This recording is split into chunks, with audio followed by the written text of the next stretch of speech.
जय हिंद साथियों। आज की क्लास मोस्ट इंपॉर्टेंट होने वाली है। आज की क्लास में रेलवे ग्रुप डी साइंस के 50 प्लस इंपॉर्टेंट क्वेश्चन को लेकर आए हैं। क्वेश्चन नंबर फर्स्ट है, निम्नलिखित में से किस कोशिकीय घटक को कोशिका के प्रोटीन के कारखाने के रूप में जाना जाता है? तो इसका आंसर हो जाएगा ऑप्शन ए राइबोसोम। राइबोसोम को कोशिका की प्रोटीन फैक्ट्री कहा जाता है। ऑप्शन ए इसका राइट आंसर हो जाएगा। निम्न में से किसे कोशिका का पावर हाउस कहा जाता है? किसे कोशिका का पावर हाउस कहा जाता है? तो इसका आंसर हो जाएगा माइटोकॉन्ड्रिया। माइटोकॉन्ड्रिया को कोशिका का पावर हाउस कहा जाता है। स्लाइडेन और स्वान द्वारा दिया गया कोशिका सिद्धांत निम्नलिखित में से किन जीवों पर लागू नहीं होता है? कोशिका सिद्धांत किसने दिया था? स्लाइडेन और स्वान नामक साइंटिस्ट ने दिया था। इनका जो कोशिका सिद्धांत है वह विषाणु अर्थात वायरस पर लागू नहीं होता है। ऑप्शन सी इसका राइट आंसर है। रॉबर्ट हुक द्वारा कोशिका की खोज किस प्रकार की गई? रॉबर्ट हुक के द्वारा कोशिका की खोज किस प्रकार की गई थी? इसका आंसर हो जाएगा कार्क का निरीक्षण करते हुए रॉबर्ट हुक द्वारा कोशिका की खोज की गई थी। केंद्रक और कोशिका झिल्ली के बीच भरे हुए जेली जैसे पदार्थ को क्या कहा जाता है? केंद्रक और कोशिका झिल्ली के बीच भरे हुए जेली जैसे पदार्थ को क्या कहते हैं? उसे कहते हैं साइटोप्लाज्म। साइटोप्लाज्म कहा जाता है। पानी की कमी के कारण कोशिका के संकुचित होकर कोशिका भित्ति से अलग होने की प्रक्रिया को क्या कहा जाता है? पानी की कमी के कारण कोशिका के संकुचित होकर कोशिका भित्ति से अलग होने की प्रक्रिया को प्लाज्मोलिसिस कहा जाता है। क्या कहते हैं? प्लाज्मोलिसिस कहते हैं। कोशिका का बाह्यतम आवरण कौन सा है? कोशिका का बाह्यतम आवरण कौन सा है जो कोशिका के अवयवों को उसके बाह्य वातावरण से अलग करता है? तो उसे क्या कहते हैं? उसे कहते हैं प्लाज्मा झिल्ली कहते हैं। ऑप्शन ए इसका राइट आंसर है।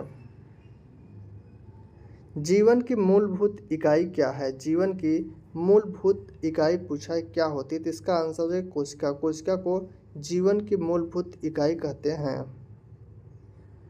राइबोसोम बनाते हैं। राइबोसोम क्या बनाते हैं? इसका आंसर हो जाएगा प्रोटीन। प्रोटीन का निर्माण करते हैं राइबोसोम। प्रोटोप्लाज्म शब्द किसने गढ़ा? प्रोटोप्लाज्म शब्द किसने गढ़ा? तो इसका आंसर हो जाएगा पुरकिंजे ने प्रोटोप्लाज्म शब्द गढ़ा। एक पशु के शरीर की सबसे बड़ी कोशिका इनमें से कौन है? एक पशु के शरीर की सबसे बड़ी कोशिका कौन सी होती है? तो इसका आंसर हो जाएगा न्यूरॉन्स होती है। ऑप्शन बी इसका करेक्ट आंसर है। कोशिका सिद्धांत निम्नलिखित में से किस पर लागू नहीं होता है? कोशिका सिद्धांत वायरस अर्थात विषाणुओं पर लागू नहीं होता है। कोशिका सिद्धांत किसने दिया था? स्लाइडेन और स्वान नामक साइंटिस्ट ने दिया था। पादप कोशिकाओं की भित्तियां किससे बनी होती हैं? पेड़ पौधे की जो कोशिकाओं की जो भित्तियां होती हैं वह किससे बनी होती हैं? तो इसका आंसर हो जाएगा सेलुलोज। सेलुलोज से बनी होती हैं। पौधों में कोशिका भित्ति का निर्माण करने वाले जटिल कार्बोहाइड्रेट को क्या कहा जाता है? पौधे में जो कोशिका भित्तियां होती हैं उनका निर्माण करने वाले जटिल कार्बोहाइड्रेट को क्या कहते हैं? उसे कहते हैं सेलुलोज। सेलुलोज से ही कोशिका भित्ति का निर्माण होता है। कौन सा कोशिका अंग प्रकाश संश्लेषण के दौरान प्रकाश ऊर्जा का उपयोग करता है? कौन सा कोशिका अंग है जो प्रकाश संश्लेषण के दौरान प्रकाश ऊर्जा का उपयोग करता है? तो उसे कहते हैं हरित लवक। हरित लवक उसे कहा जाता है। क्लोरोफिल में निम्न से कौन सा तत्व उपस्थित होता है? क्लोरोफिल में कौन सा तत्व उपस्थित होता है? तो इसका आंसर हो जाएगा मैग्नीशियम उपस्थित होता है। ऑप्शन सी इसका राइट आंसर है। निम्नलिखित में से क्या केवल पादप अर्थात पेड़ पौधों के कोशिकाओं में पाया जाता है? इसका आंसर हो जाएगा ऑप्शन सी लवक। यह केवल पेड़ पौधों के कोशिकाओं में ही पाया जाता है। निम्नलिखित में से कौन सा घटक पत्तियों को हरा रंग प्रदान करता है? पत्तियों को हरा रंग प्रदान करता है क्लोरोफिल। क्लोरोफिल के कारण ही पत्तियां हरे रंग की होती हैं।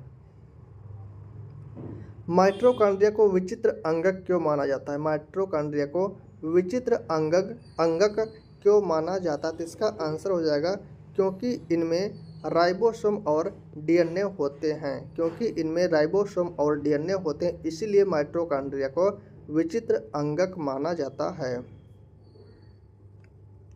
जीव विज्ञान की कौन सी शाखा वंशानुक्रम पैटर्न के माध्यम पर केंद्रित है? जीव विज्ञान की कौन सी शाखा जो वंशानुक्रम पैटर्न के माध्यम पर केंद्रित है? तो इसका आंसर हो जाएगा आनुवांशिकी। ऑप्शन सी इसका राइट आंसर हो जाएगा। यह वंशानुक्रम पैटर्न पर आधारित है अर्थात केंद्रित है। सब्जियों, फलों और फूलों जैसी उच्च मूल्य वाली फसलों की खेती को क्या कहा जाता है? तो सब्जियों से संबंधित खेती को क्या कहते हैं? उसे कहते हैं हार्टिकल्चर। हार्टिकल्चर कहा जाता है।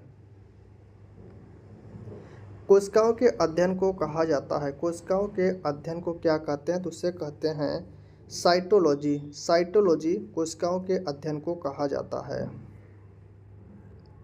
विटीकल्चर क्या है? विटीकल्चर क्या है? तो यह किससे संबंधित है? अंगूर की खेती से संबंधित है विटीकल्चर। एपिग्राफी का क्या अभिप्राय है? एपिग्राफी का क्या अभिप्राय है? तो शिलालेखों का अध्ययन। एपिग्राफी के अंतर्गत शिलालेखों का अध्ययन होता है। ऑप्शन बी इसका परफेक्ट आंसर है। निम्नलिखित में से कौन सा शब्द पशु व्यवहार के जैविक अध्ययन का सबसे अच्छा वर्णन करता है? पशु व्यवहार के जैविक अध्ययन का सबसे अच्छा वर्णन करता है। पूछा है कौन सा शब्द है? तो इसका आंसर होगा इथोलॉजी। इथोलॉजी यह पशु व्यवहार के जैविक अध्ययन का सबसे अच्छा वर्णन करता है। हिमेटोलॉजी का अध्ययन से संबंधित है।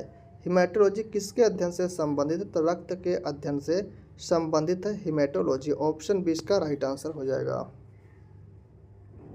मार्फोलॉजी क्या है? मार्फोलॉजी क्या है? तो जीव की आकृति, उसकी संरचना और विशिष्ट संरचनात्मक गुणों का अध्ययन ही मार्फोलॉजी कहलाता है। मार्फोलॉजी के अंतर्गत जीव की आकृति, उसकी संरचना और उसके विशिष्ट संरचनात्मक गुणों का अध्ययन ही मार्फोलॉजी कहलाता है।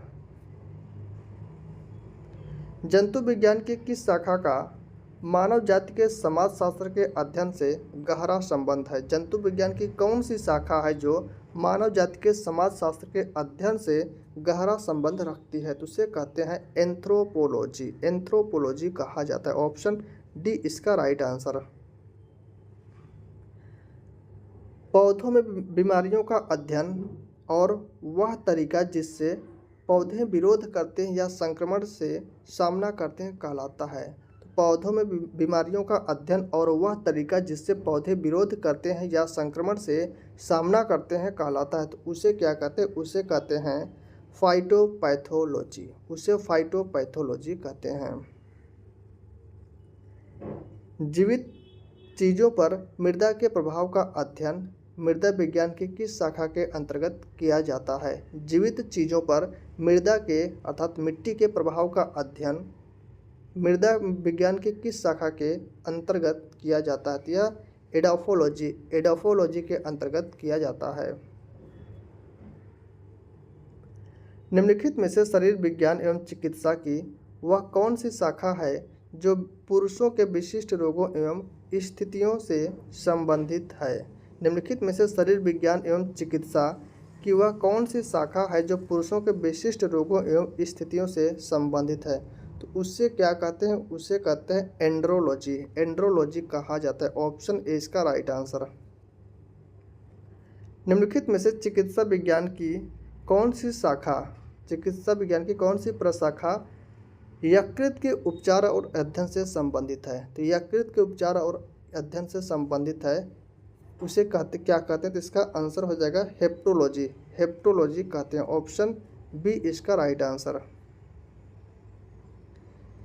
जीवों के वर्गीकरण से संबंधित जीव विज्ञान की शाखा को क्या कहते हैं? जीवों के वर्गीकरण अर्थात क्लासिफिकेशन से संबंधित जीव विज्ञान की शाखा को क्या कहते हैं? तो उसे कहते हैं वर्गीकरण विज्ञान। ऑप्शन ए इसका राइट आंसर है। वर्गीकरण विज्ञान कहा जाता है। जंतु विज्ञान किसका अध्ययन है? जंतु विज्ञान किसका अध्ययन है? तो इसका आंसर हो जाएगा जानवरों अर्थात जंतुओं का अध्ययन ही जंतु विज्ञान है। ऑप्शन डी इसका राइट आंसर है। विज्ञान की एक शाखा जो जीवन या पृथ्वी से परे मौजूद जीवन की संभावनाओं से संबंधित है, उसे क्या कहा जाता है? तो विज्ञान की ऐसी वह कौन सी शाखा है जो जीवन या पृथ्वी से परे मतलब पृथ्वी से हटकर मौजूद जीवन की संभावनाओं से संबंधित है, उसे क्या कहा जाता है? तो उसे कहते हैं एक्सोबायोलॉजी कहा जाता है। ऑप्शन बी इसका राइट आंसर है। तत्वों और मानव जैसी प्रजातियों जैसे बंदर, वानर, वन मानुष आदि के व्यवहार का अध्ययन है, तो उसे क्या कहते हैं? उसे कहते हैं प्राइमेटोलॉजी। ऑप्शन सी इसका राइट आंसर हो जाएगा। तत्वों और मानव जैसी प्रजातियों जैसे बंदर, वानर, वन मानुष आदि के व्यवहार का अध्ययन प्राइमेटोलॉजी कहलाता है। प्राचीन काल के जानवरों, पौधों और अन्य जीवों, प्राचीन काल के जानवर हो गए, पौधे हो गए और अन्य जीवों के संरक्षित अवशेषों या चिन्हों के अध्ययन का विज्ञान कहलाता है। जो प्राचीन काल के पौधे हैं, जीव हैं, उनके अवशेष और चिन्ह के अध्ययन विज्ञान को क्या कहते हैं? उसे कहते हैं जीवाश्म विज्ञान, पैलियोंटोलॉजी कहते हैं। ऑप्शन सी इसका राइट आंसर हो जाएगा। जीवाश्म के अध्ययन को क्या कहा जाता है? जीवाश्म के अध्ययन को क्या कहा जाता है? तो उसे कहते हैं जीवाश्म विज्ञान, उसे जीवाश्म विज्ञान कहते हैं। पादप विज्ञान में किसका अध्ययन किया जाता है? फाइटोलॉजी में किसका अध्ययन किया जाता है? तो इसका आंसर हो जाएगा पौधों का अध्ययन किया जाता है। टैक्सोनॉमी का मूल रूप से संबंधित है। टैक्सोनॉमी मूल रूप से किससे संबंधित है? यह संबंधित है जैव विविधता से। ऑप्शन ए इसका राइट आंसर हो जाएगा। विभिन्न प्रकार के ऊतकों के अध्ययन को क्या कहा जाता है? विभिन्न प्रकार के ऊतकों के अध्ययन को कहते हैं ऊतक विज्ञान कहते हैं। जानवरों के उनके पर्यावरण के साथ संबंधों के अध्ययन को क्या कहा जाता है? जानवर और उनके पर्यावरण के साथ जो संबंध हैं उनके अध्ययन को क्या कहते हैं? तो उसे कहते हैं इकोलॉजी, उसे इकोलॉजी कहा जाता है। निम्नलिखित में से कौन सा कोशिकीय घटक अधिकांश प्राकेंद्रिय में मौजूद नहीं होता है? निम्नलिखित में से कौन सा कोशिकीय घटक है जो अधिकांश प्राकेंद्रकियों में मौजूद नहीं होता है? तो इसका आंसर हो जाएगा केंद्रक झिल्ली इसका करेक्ट आंसर हो जाएगा। यह अधिकांश में मौजूद नहीं होता है। मानव कोशिकाओं में ग्लूकोज के विघटन द्वारा ऊर्जा का निर्माण होता है। ग्लूकोज के विघटन के लिए इनमें से किसकी आवश्यकता होती है? तो ग्लूकोज के विघटन के लिए ऑक्सीजन की आवश्यकता होती है। Option A. अधिकांश कोशिकीय प्रक्रियाओं के लिए ऊर्जा मूल्य क्या होती है? अधिकांश कोशिकीय प्रक्रियाओं के लिए ऊर्जा मुद्रा क्या होती है? तो उसे कहते हैं ATP, adenosine triphosphate. Option B इसका राइट आंसर। समुद्र की गहराई किस उपकरण से मापी जाती है? समुद्र की गहराई किस उपकरण के द्वारा मापी जाती है? तो इसका आंसर हो जाएगा फायदोमीटर के द्वारा समुद्र की गहराई मापी जाती है। किसी घड़ी के लोलक की लंबाई बढ़ाए जाने पर आवर्तकाल टी बराबर होता है 2 पाई अंडर रूट में L/G, जहाँ पर टी क्या है? आवर्तकाल है और L लोलक की लंबाई और G गुरुत्वीय त्वरण है। तो टी डायरेक्टली प्रोपोर्शनल होता है अंडर रूट में L अर्थात लोलक की लंबाई। लोलक की लंबाई बढ़ाए जाने पर आवर्तकाल बढ़ जाता है। तो इसका आंसर हो जाएगा ऑप्शन नंबर सी। अभिकेंद्री बल की दिशा होती है। अभिकेंद्री बल क्या होता है? F बराबर होता है mv²/r, जहाँ पर m क्या है? वस्तु का द्रव्यमान, v वेग है और r क्या है? त्रिज्या है। यहाँ पर r होगा mv²/r, r त्रिज्या है। तो यहाँ पूछा अभिकेंद्री बल की दिशा का क्या होती है? तो इसकी दिशा हमेशा केंद्र की ओर होती है। केंद्र की ओर होती है अभिकेंद्री बल की दिशा। साबुन के बुलबुला किसके कारण रंगीन दिखाई पड़ता है? साबुन का जो बुलबुला होता है वह व्यतिकरण के कारण रंगीन दिखाई पड़ता है। निम्न में से कौन सी एक हरितगृह गैस नहीं? इनमें से कौन सी एक हरितगृह गैस नहीं है? तो इसका आंसर हो जाएगा नाइट्रोजन। यह हरितगृह गैस नहीं है। 18 कैरेट सोने में शुद्ध सोने का परसेंटेज अर्थात प्रतिशत कितना है? तो शुद्ध सोना होता है 24 कैरेट का। शुद्ध सोना होता है 24 कैरेट का। यहाँ पर दिया 18 कैरेट, तो ऊपर लिखेंगे 18 और परसेंटेज पूछा तो इसलिए 100 से हम गुणा कर देंगे। तो यहाँ से कैंसिल आउट करेंगे तो 6 से कैंसिल करेंगे तो 6 3 हो जाएगा 18 और 6 चौक 24। 4 से इसे कैंसिल आउट करेंगे तो यहाँ पर हो जाएगा 25।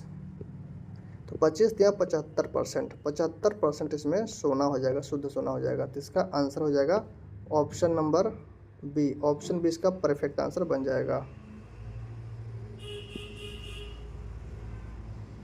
फाइकोलॉजी में किसका अध्ययन किया जाता है? फाइकोलॉजी में शैवालों का अध्ययन किया जाता है। ऑप्शन ए इसका राइट आंसर।